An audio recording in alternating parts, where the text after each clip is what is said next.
مجبور کر دیتا ہے خطیب واعظ نعت خواں تو مجبوراً بھی سبحان اللہ کہنی پڑتی ہے۔ کاش کبھی گھر میں بیٹھے بیٹھے بھی دل کرے اور ہم کسی نعت خواں کے دروازے پہ اسپیشل جا کے دستک دیں اور اسے کہیں دل بڑا پریشان ہے، مدینے والے کی کوئی نعت تو سنا۔ کبھی ایسا بھی ہونا کہ گھر میں پیسے نہ ملنے پہ تو ٹینشن ہوتی ہے اور کوئی مقدمہ آ جائے تو پریشانی ہوتی ہے، لڑائی ہو جائے تو ہوتی ہے۔ کبھی یوں بھی تو ہونا رات کو ابا جی رو رہے ہوں بستر پہ اور بڑا رو رہے ہوں اور تڑپ کے رو رہے ہوں، بچے آ کے اماں سے پوچھیں کیا مسئلہ ہے ہمارے ابا کو، کوئی پریشانی ہے، کوئی ڈاکٹر کو بلائیں، کوئی دکھ ہے؟ اماں کہتی ہے جاؤ تمہارے والی بات نہیں۔ بچے اصرار کر کے کہتے ہیں نہیں اماں بتا تو صحیح مسئلہ کیا ہے؟ تو اماں ٹھنڈی آہ بھر کے کہتی ہے پتر تمہارے باپ کو نا نبی پاک کا مدینہ یاد آتا ہے، جنوں ویکھ کے ٹھردیاں اکھیاں نے تے جنوں ویکھ کے ٹھردا سینہ ہے، ربا تیری ساری خدائی چ ایک ہی تے شہر مدینہ ہے۔ پیسے جتنے آگے جی انہیں بڑے نے انہاں سٹیو تہاڈی مہربانی، اسی کڈی سمجھدار قوم آ، پہلے آپ ہی کھلاری دینے پھر آپ ہی کٹھی کری دینے۔ کیسی بات ہے، غوث پاک کی محفل میں لوگ بندے گنتے تھے، توبہ کس کس نے کی، ہماری محفلوں میں لوگ نوٹ گنتے ہیں اور اسپیشل بندے رکھے ہوئے نوٹ گننے کے لیے۔ بس کریں یار چھوڑ دیں، بڑا ہو گیا یہ کام ہماری۔ سنیں جی سنیں، اللہ خوش رکھے، اللہ آپ کو خوش رکھے۔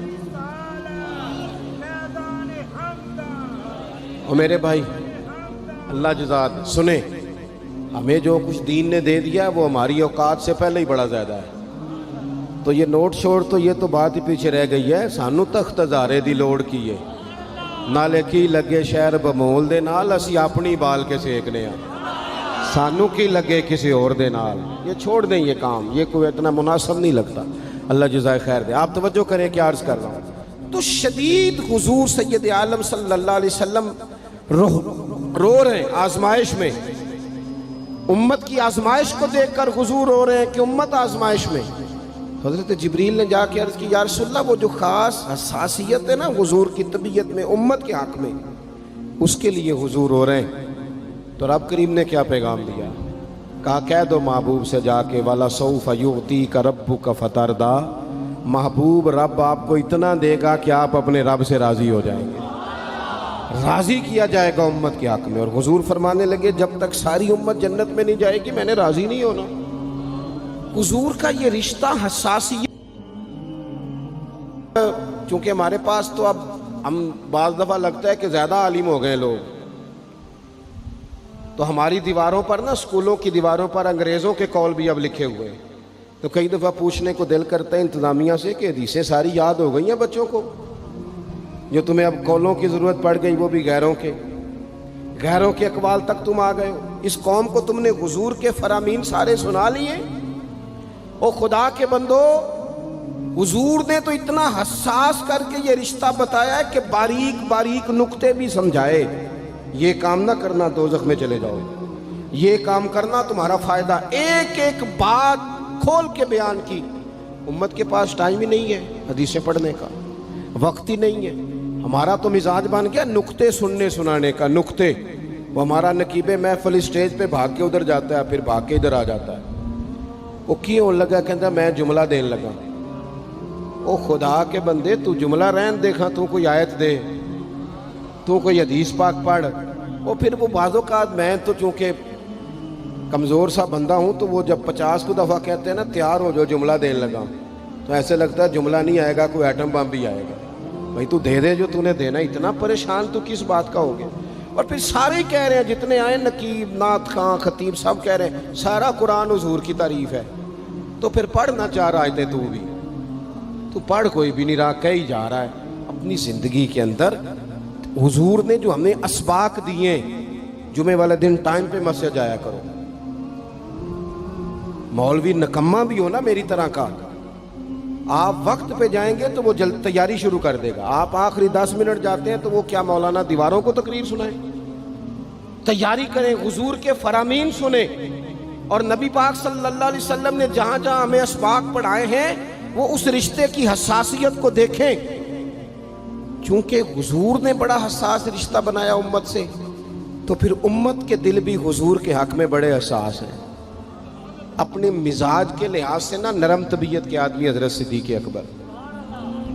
کچھ لوگ نرم ہوتے ہیں نا بیچارے، جو گیا مان لی، جو گیا مان لی، ان کو لوگ تنگ بھی بڑا کرتے ہیں. یہ بھی میں آپ کو بتا رہا ہوں. وہ جس بندے کا پتہ ہوتا ہے نا کہ جناب اس کے پاس گئے تو یہ اکثر تارے شاٹ بھی رہتی ہیں، تو وہاں ذرا جاتے بھی لوگ تھوڑی احتیاط کرتے ہیں. حضرت ابو بکر صدیق طبعاً نرم طبیعت کے تھے، کشادہ روئی، خندہ پیشانی مزاج کا حصہ تھا. وہ دیر تک صبر کرنے کے عادی تھے. لیکن ایک دن ان کے والد آئے جناب ابو قحافہ رضی اللہ تعالیٰ عنہ، بعد میں انہوں نے کلمہ پڑھا. وہ ایک دن حضور کی بارگاہ میں شکایت لے کے آئے. اب کسی اس بندے کی شکایت آ جائے نا جس کی توقع نہ ہو، جس سے توقع نہ ہو. کسی نے کہا تھا نا کہ تجھ سے شکوہ نہیں بے وفائی کا، پر تجھ سے امید بے تحاشا تھی. تیرے اوپر امیدیں بڑی تھیں، تو نے یہ جو کام کیا نا یہ تھوڑا عجیب لگا ہے، تجھے نہیں کرنا چاہیے تھا. کوئی اور کر دیتا تو چلو بات اتنی سخت نہیں تھی، تجھے نہیں کرنی چاہیے تھی، تیری بنتی نہیں. حضرت صدیق اکبر طبی طور پر نرم آدمی، لیکن ان کے والد آئے حضور کی بارگاہ میں، اور بزرگ ہیں اور نابینا ہیں اور لاٹھی تھامے ہو، اور انہوں نے بڑی عجیب بات کی. کہا یا رسول اللہ حد ہو گئی، آج تو ابو بکر صدیق نے مجھے تھپڑ مارا ہے، تھپڑ مارا ہے. یہ ابھی وہ مسلمان نہیں تھے. شکایت آئی، کریم محبوب علیہ السلام کے گرد جتنے لوگ کھڑے تھے محو حیرت ہو گئے کہ ابو بکر صدیق یہ کام کریں گے. حضور نے فرمایا بلاؤ نا جناب صدیق کو. حاضر بارگاہ ہو گئے، ہاتھ باندھے، نظر جھکائی ہے. حضور نے فرمایا ابو بکر لوگوں کو تو یقین ہی نہیں آ رہا، تم نے تھپڑ مارا باپ کو؟ خاموش کھڑے، خاموش. کریم نے فرمایا ابو بکر سن رہے ہو میں نے کیا کہا؟ باپ کو مارا ہے. چپ کھڑے. تیسری دفعہ حضور نے فرمایا بولتے کیوں نہیں؟ انہوں نے نا گردن اٹھائی، آنسو ٹپ ٹپ داڑھی پہ گر رہے ہیں. رو کے عرض کرنے لگے یا رسول اللہ باپ سے کہیں خنجر لے کے میرا گلا کاٹ دے، میں سی نہیں کروں گا، پر اس نے نا آج آپ کے بارے میں بات کی ہے، آپ کی شان اقدس کے بارے میں کچا جملہ بولا ہے، آپ کے بارے میں کمزور بات کی ہے. یا رسول اللہ میں سارا کچھ سہ سکتا ہوں، پر آپ کا اور میرا رشتہ. حضور آپ کی اور میری بات تن تندور تے ہڈیاں بالن، اسی ہاواں نال تپایا، کپ کپ مکیاں پیڑے کیتے، اتوں عشق پلیتھن لایا، تن دا سالن تے من دی ہانڈی، لون صبر دا پایا، غلام فریدہ میں ساری تیری. تینوں وجہ یقین نہیں آیا؟ فرمانے لگے، عرض کرنے لگے یا رسول اللہ صلی اللہ علیہ وسلم انہوں نے آپ کے بارے میں بات کی ہے، شکر کرے میرے ہاتھ میں تلوار نہیں تھی، ورنہ میں باپ کا سر کاٹ دیتا. اس لیے کہ ہر چیز برداشت ہے. محبوب کی شان کے بارے میں کوئی بات کرے یہ امت کو برداشت نہیں.